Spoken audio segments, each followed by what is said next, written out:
বৈশাখী পূর্ণিমায় ধর্ম। তো আমাদের পুজো কমপ্লিট হয়ে গেল। আজকে পূর্ণিমার দিন পুজো দেওয়া হয়েছে, তো পুজো হয়ে গেছে, এখন সবাইকে প্রসাদ বিতরণ করা হয়। বন্ধুরা, আজকে বাড়িতে নারায়ণ পুজো হয়েছে, সেটা তোমাদের সাথে দেখিয়েছি। তারপর আর কোনো ভিডিও করিনি, কারণ সারাদিন খুব ব্যস্ত ছিলাম পুজোর পরেও। তো এখন রেডি হয়েছি, একটু যাব মহাপ্রভু বাড়ির দর্শন করতে, মহাপ্রভুকে।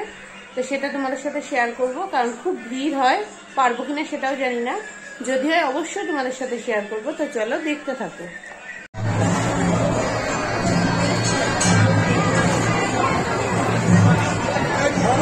মায়ের মতো দেখলাম তো।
আমরা মহাপ্রভু দর্শন করে আরো দু একটা মহাপ্রভু দেখে এখন বাড়িতে ফিরছি। কথা বলেছিলাম কিন্তু পেছনে যেহেতু গান বাজছিল কপিরাইটের ভয়ে মিউট করে দিতে হয়েছে। তো চলো বন্ধুরা, দেখলে মহাপ্রভু বাড়িতে কত আবির খেলা হচ্ছে, পুজো হচ্ছে মহাপ্রভুর। তা দেখো ছেলের একটা বন্ধুর মা কিভাবে মাখিয়েছে, আর আমরা সেখানেও একটু ভিডিও করে নিয়েছি। তো চলো, আবিরটাকে পরিষ্কার করতে হবে, তারপরে রাত্রের খাবার করতে হবে। অবস্থা দেখো মুখের। তো দেখো আবির গুলো পুরো পরিষ্কার করে নিয়েছি, পুরো ওঠেনি, দু এক জায়গায় এখনো লাল লাল আছে দেখতে পাচ্ছ। এখন যাচ্ছি পাড়ায় আমাদের যে মহাপ্রভু পুজো হয়েছে ওখানে পাঠ হচ্ছে, সেটা দেখতে একটু যাব, সেটাও তোমাদের সাথে একটু শেয়ার করব। তো চলো, এসে তারপর রাত্রের খাবার করব। দেখো এখনো লাল লাল হয়ে আছে, মানে সবুজ আবিরটার তলায় একটু লাল আবির ছিল, সেটা এখনো ওঠেনি। তো চলো যাওয়া যাক পাটের ওখানে। আদি গোবিন্দ তিনি বলেছেন, কাকে বললেন? অর্জুনকে বললেন। এটি হচ্ছে ভগবানের নিত্য নিয়ম। ভগবান তিনি গোলকে পরম আনন্দে থাকেন, তার একটাই দুঃখ সেই গোলকের মধ্যে যে এই জগতে ত্রিতাপে অতিশয় রূপে দগ্ধীভূত যে সমস্ত ভক্তজন, তাদের হৃদয়ের বেদনাই তার একমাত্র দুঃখের কারণ হয়ে থাকে। এই জন্যই তিনি নিজের শরীর থেকে আর জাত হয়, তাদেরকে সাংস বলা হয়। সেই সাংস তার কোন সীমালেখা নেই, অনন্ত কোটি। এই যে ব্রহ্মার একদিন, সেই ব্রহ্মার একদিনে কত শত যে অবতার জন্মগ্রহণ করছে তার কোন সীমালেখা নেই।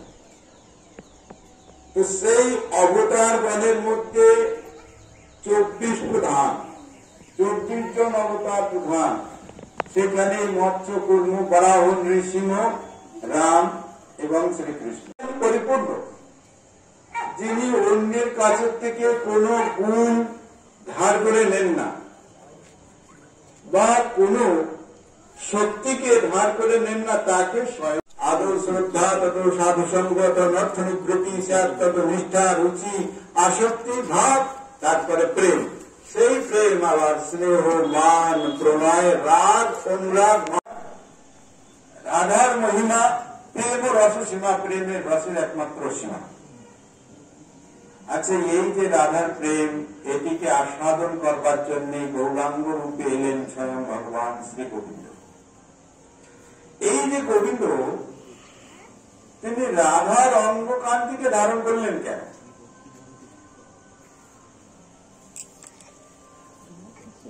বলছেন বাঘের দুধ মাটির পাত্রে থাকে না।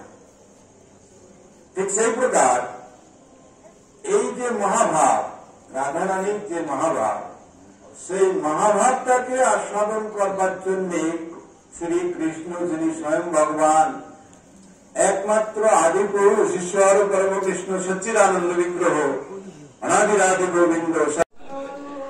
তো পাঠ শুনতে গেছিলাম, যেটুকু সম্ভব তোমাদের সাথে শেয়ার করলাম সেটাই, না হলে অনেকটা বড় হয়ে যাবে ভিডিওটা। তা আমাদের এখানে কালকে আছে আবার আর একটা জিনিস, সেটাও তোমাদের সাথে কালকে দেখাবো। পাড়াতে পুজো হচ্ছে, বেশ আনন্দ হচ্ছে মহাপ্রভু পুজো। মহাপ্রভুকে তোমাদের সাথে আগেই দর্শন করিয়েছি, আবার আজকে করালাম। তো কেমন লাগছিল আজকের এই ব্লগটা অবশ্য কিন্তু জানাতে ভুলো না। তো আমি তো বাড়িতে চলে এসেছি, আধ ঘন্টা মতো বসেছিলাম, কারণ রাত হয়ে গেছে অনেকটা, এবার করতে হবে খাওয়ার। তো চলো খাওয়ার করে নি। তা তোমরা কে কে কেমন কাটালে দোল বা হোলি, তো সেটা আমার কমেন্ট বক্সে জানাবে। আমরা কিরকম কাটালাম সেটা বললাম। আমরা খুব বেশি দোল খেলি না, রিক একটু খেলেছে, মানে পাড়াতেই পুজোর ওখানে গিয়ে খেলেছে, কিন্তু সেটা আর আমাদের দেখায়নি ভয়ে, জানো তো কেন বলো তো? ও কোনোদিনই দোল খুব একটা খেলে না, ছোটবেলায় খেলতো। তো এবার পরীক্ষা হয়ে গেছে যেহেতু, ওই জন্য গিয়ে একটু খেলে এসেছে, কিন্তু ভয় পেয়েছে। কেন ভয় পেয়েছে জানি না, দোল খেলা তো দোলের দিন দোল খেলবে না, এটা কি আর হয়? আমরা ছোটবেলায় খুব দোল খেলেছি। তো চলো, ও দোল খেলেছে সেটা তোমাদের সাথে শেয়ার করতে পারলাম না। যদি কোনো ফটো থাকে তাহলে শেয়ার করব, কারণ ওখানে অনেকেই তুলেছে ফটো, আর না হলে আর শেয়ার করতে পারবো না। আমি কতটুকু খেলেছি সেটাই দেখলাম। আমিও অনেক বছর পর আজকে এরকম আবির মাখলাম। কারণ আমারও সেরকম খেলা হয় না, যেহেতু মুখে র্যাশ বেরো আমি ভয়ে আবির মাখি না। তো চলো, অনেকক্ষণ বকবক করে ফেললাম, অনেক কিছু শেয়ার করলাম। এবার রাত্রে কি খাওয়ার করছি সেটা দেখতে থাকো, তারপর ভিডিওটা শেষ করব। তো যাবো এক জায়গায় ভেবেছিলাম, কিন্তু যেতে পারলাম না। কেন বলো তো, সেখানে গেলে আরো অনেক কিছু শেয়ার করতে পারতাম। প্রচন্ড সন্ধ্যের থেকে মেঘ ডাকছিল, বিদ্যুৎ চমকাচ্ছিল, বৃষ্টি হবে ভেবে ভয়ে আর বেরোতে পারিনি। আর এক জায়গায় মহাপ্রভুকে দর্শন করালাম, সেখানকার কিছুটা অনুষ্ঠান করলাম। সেখানে কাল আবার আছে কি বলতো, অন্নপ্রাশন মহাপ্রভু। তো যদি যাই তবে দেখাবো, আর না হলে আর দেখানো হবে না। তবে আমি আগের বছরের ব্লগে অন্নপ্রাশনটা তোমাদের সাথে শেয়ার করেছি।